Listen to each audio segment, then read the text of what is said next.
था डिप्रेशन से बचने के लिए कि बच्चों में डिप्रेशन इसलिए हो रहा है। जो निकल के आया वो था जो विकास का एक बड़ा आसुरिक प्रारूप, जिससे हमने गए तो पता अगर राज्य बनने के बाद उसी समय प्रेशर ग्रुप बनता तो निश्चित रूप से जो वहीं पे आंदोलन खड़ा होता तो वो चीजें रुकती। लेकिन उसमें हमने क्या खोया क्या पाया। राज्य की अवधारणा दो बिंदु के लिए करनी थी। एक हुई थी पहचान की और दूसरी हुई थी रोजगार। और पहचान की इसलिए कि अविभाजित उत्तर प्रदेश में रहते हुए हमारी अपनी कोई पहचान नहीं थी। और उसका प्रत्यक्ष उदाहरण मैं आपको बताना चाहता हूँ कि जब मैं गाजियाबाद एमएस कॉलेज में बीएससी कर रहा था तो उस समय हम लोगों को लोग जो ईस्टर्न वेस्टर्न यूपी के लोग थे वो कहते और नाम से नहीं पुकारते थे, कहते अरे पहाड़ी जरा, या हमारी बहनों को कहते पहाड़न जा रही है। तो एक ऐसी फीलिंग आती थी, अपमानित जैसा महसूस करते थे। और पहाड़ से मतलब पूरा वो हमें ये सोचते थे कि नेपाल से हैं। तो हमें भी लगता था कि हमारी एक अपनी पहचान होनी चाहिए। निश्चित रूप से जब 42 शहादतों के बाद खटीमा, मसूरी, मुजफ्फरनगर जैसे विभत्स कांड के बाद 9 नवंबर 2000 को हमारा राज्य अलग बना तो एक हमें अपनी पहचान मिली। और वो पहचान हमारी संस्कृति, हमारी भाषा, संस्कृति। क्योंकि जब अभी आज उत्तर प्रदेश का हिस्सा होते थे तो अगर दिल्ली में कभी गणतंत्र दिवस की परेड निकलती थी तो उसमें यूपी में होने के कारण हमारे प्रदेश की जो सांस्कृतिक विरासत थी वो नहीं दिखती थी। और जब स्वतंत्रता दिवस का पर्व होता था तो लखनऊ में हमारे पहाड़ी क्षेत्र में है वो सांस्कृतिक छटा अपनी बिखेर नहीं पाते थे। तो एक तो हमें अपनी पहचान मिली। लेकिन जिस अवधारणा के साथ राज्य का गठन हुआ था इन 25 वर्षों में वो राज्य की अवधारणा कहीं दिखाई नहीं दी। और वो अवधारणा थी कि हमारा राज्य बनेगा तो हमारे हिमालय को जानने वाले लोग होंगे। और जिस प्रकार से लखनऊ के बंद एसी कमरों में बैठ करके बंद एसी कमरों में लखनऊ में बैठ करके नीतियाँ बनती थी, वही नीतियाँ देहरादून के बंद एसी कमरों में बैठ करके पर्वतीय जनपदों के लिए। और उसके मैं 2 उदाहरण आपके सामने देना चाहता हूँ।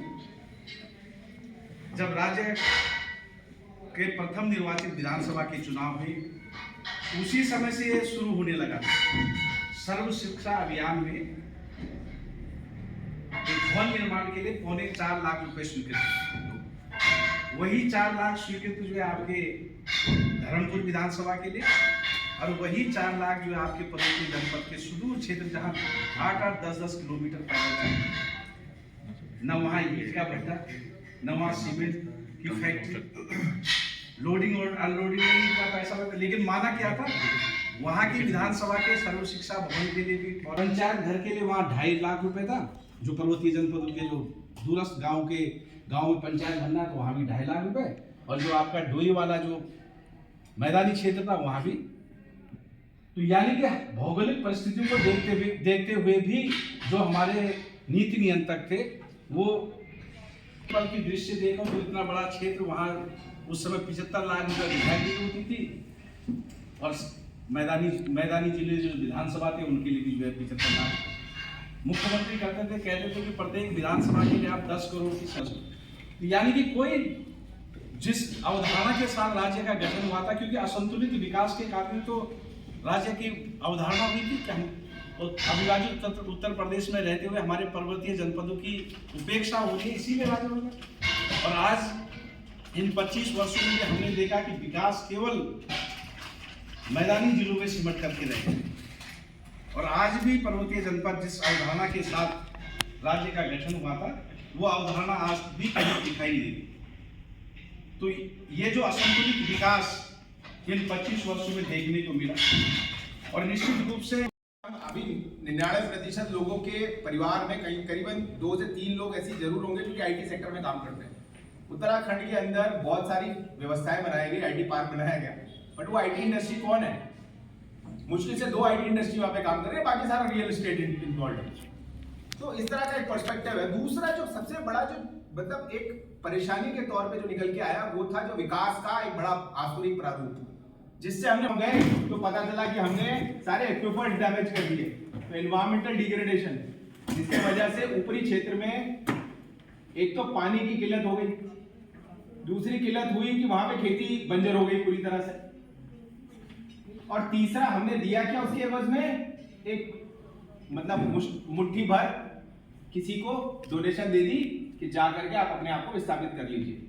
जो विस्थापन नीति है वो ये कहती है कि बॉस आपको जब विस्थापित करना है किसी को, रिहैबिलिटेट करना है किसी को, तो आप एक मुश्त रिहैबिलिटेशन देंगे।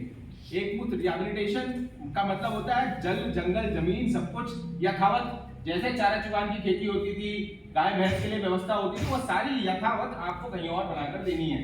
क्या हम दे पाए? एक भी मुझे बता दीजिए, टिहरी से लेकर के आज तक कितने भी विस्थापन हुए हैं, आज भी 458 गांव ऐसे हैं उत्तराखंड के अंदर। ये स्टडी मेरी नहीं है, डाउन टू अर्थ की स्टडी है, त्रिलोचन भट्ट जी अगर होते तो बताते, उन्होंने ये आर्टिकल लिखा था। 458 गांव उत्तराखंड के अंदर आज भी रिहैबिलिटेशन मांग कर रहे हैं। आपका चक्राता में जो अभी इरिगेशन के लिए डैम बनाया जा रहा है, आपको पता नहीं, लोहारी, वो आज भी उन लोगों को पेपर में दिया हुआ है भाई आपको विस्थापन हुआ। चमोली में एक गांव है जिसका नाम है हाट गांव, उनको यही नहीं पता था। गांव वालों ने जब अध्ययन किया, हम लोगों ने साथ में वर्ल्ड बैंक के साथ हमने जब असेसमेंट किया, हमें पता चला वो गांव जो है 8वीं शताब्दी में शंकराचार्य ने बसाया था। तो हम एक तरफ संस्कृति की बात करें, कहां से बचा पाएंगे हम? ये वो गांव था जहां पे बद्रीनाथ तक जो पैदल यात्री नहीं पहुंच पाते तो वो यहीं पे प्रणाम करके वापस चले जाते थे, क्योंकि वो भी आपने वो बनाया इतना बड़ा करोड़ों रुपए का जो आपका हाईवे है 2 घंटे में दिल्ली से देहरादून, पिछले 1.5 साल हो गया, हम आज सुन रहे कल खुलेगा परसों खुलेगा, आज तक नहीं खुला साहब। तो क्या मतलब what are we trying to develop? विकास का तो बचपन से हम अर्थ पढ़ते आ रहे हैं, हमारी संस्कृति के अनुसार वो होता है ह्यूमन डेवलपमेंट। क्या हमारे जीवन में विकास हुआ? हमारे जीवन के स्तर में विकास हुआ? हमारे सोचने की क्षमता में विकास हुआ? नहीं हुआ ना। भेजी गई थी वो वहां पर 1 से 2 महीने तक ही रही। यहाँ पर अभी जो धराली में आपदा हुई, वहाँ पे जो साइकोलॉजिस्ट और साइकेट्रिक की टीम भेजी गई, वो भी बहुत इक्विप्ड टीम नहीं थी, और वो भी वहाँ पर 1 महीने के आसपास रही और उसके बाद लौट आई। आप इस तरीके से देखिए कि हमारे यहाँ जब भी आप लोगों ने एक बहुत कॉमन केसेस सुने होंगे कि प्रेयर में लड़कियां रोने लगी, चिल्लाने लगी, खासकर प्रेयर सेगमेंट में स्कूलों में, तो मास हिस्टीरिया के केसेस हैं, डिप्रेशन के केसेस हैं, एंजाइटी के केसेस हैं, इस तरीके के बहुत सारे केसेस हैं, और इन केसेस को डील करने के लिए हमारे पास इंफ्रास्ट्रक्चर नहीं है। अगर हम पूरे स्टेट में बात करें, 2021 में किसी ने एक RTI लगाई थी, तो हमारे पास पूरे स्टेट में 7 से 8 साइकेट्रिक हैं, और जो गवर्नमेंट स्ट्रक्चर में है, क्योंकि साइकेट्रिक सर्विसेज बहुत महंगी सर्विस है, इसलिए कोई जनरल पब्लिक उस तरीके के सेशन को नहीं ले पाएगा। हमारे पास दूसरा ऑप्शन टेली मानस है, जो गवर्नमेंट हेल्पलाइन नंबर है, पर उसके भी बहुत सारे चीजें हैं जो बहुत इंफ्रास्ट्रक्चरल इश्यूज हैं उसके साथ। तो आप बताइए कि महिलाएं, बच्चे और युवा भी इस तरीके के डिप्रेशन से कैसे बाहर आएंगे? और आप देखते होंगे कि बिहेवियर चेंजेस, जो मारपीट होती है या